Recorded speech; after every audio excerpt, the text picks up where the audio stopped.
د قرضونو او پریشانې مصیبتونو ختمېدو او د مال حال دولت راتللو او په دولت کې برکت پیدا کېدلو دپاره د نبی کریم صلی الله علیه وسلم ښودل شوي ډیره یو اسانه دعا. زما عزتمندو یو صحابي فرمایي زه یو ځل ډېر زیات غمګین ناستم خفه ناستم چې دې کې د دواړو جهانو سردار محمد مصطفی صلی الله علیه وسلم تشریف راوړو او ما ته یې وفرمایل چې ولې داسې خفه ناست دی؟ ما ورته ویل چې یا رسول الله قرضونه را باندې ډېر زیات دي او د رزق چې څه وسایل دي هغه سره ټول ختم شوي دي، رزق بندوبست مې نه کېږي، رزق مې ډېر زیات کم شوی دی، دې د وجې نه ډېر زیات خفه یم. وایي نبی کریم صلی الله علیه وسلم راته وفرمایل نو دې کې د خفګان څه خبره ده، دې کې د پریشانۍ څه خبره ده؟ وایي زه به تا ته یو دعا وښیم، دا یاده که او دا دعا سحر او ماښام درې پیرې وایه. دعا درته ویم اخره کې ښه، هغه دعا دا درته ویم خړومبی دا فضیلت وګورئ. دا صحابي وایي دا کدوی چې راته وښوله وایي راته وایي چې دا سحر او ماښام درې پیرې وایه. دا صحابي وایي چې څنګه دا دعا ما شروع کا سحر او ماښام مې درې پیرې ویل شروع کړل، وایي څو ورځې مې دا دعا وکړه چې زما ټول تکلیفونه هم ختم شول، غمونه ختم شول، قرضونه ختم شول او دومره مال حال راته رالو چې هغې بیا په حساب باندې نه پوهېدم، همې بیا ځان سره ځای کولی نه شو. نو زما عزتمندو ډېره مجربه دعا ده، اسانه دعا ده، ګران هم نه ده. سحر او ماښام دا درې پیرې وایي او دلته یاد کوي، اوس نه یاد کوي دعا درته زه ویم ما په سکرین هم درته لیکم، خو د دې د ویلو خامخا اهتمام وکئ.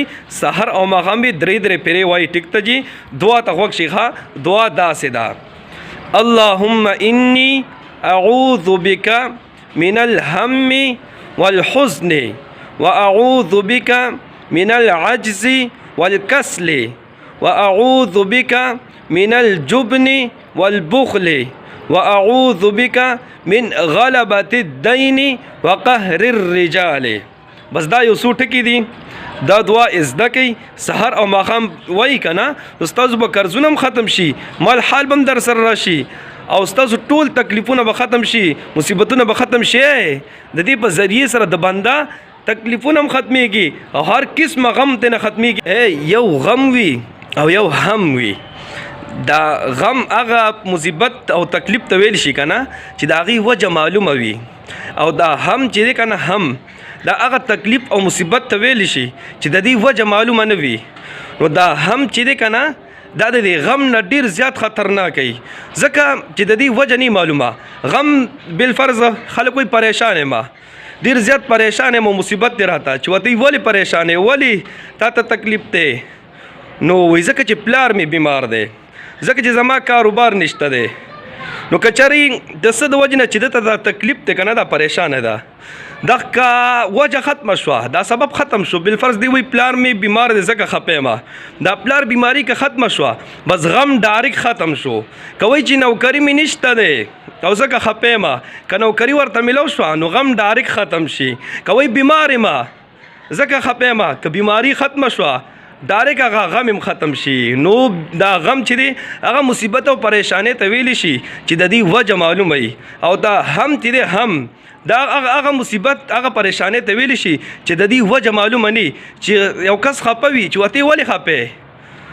بس وایي هسې خفه یم. وایي څه وجې نه خفه؟ وایي هسې بېڅه خفه یم، وجه هېڅ هم وجه نه وي. نو دا ډېر خطرناک وي ځکه چې د دې وجه معلومه نه ده.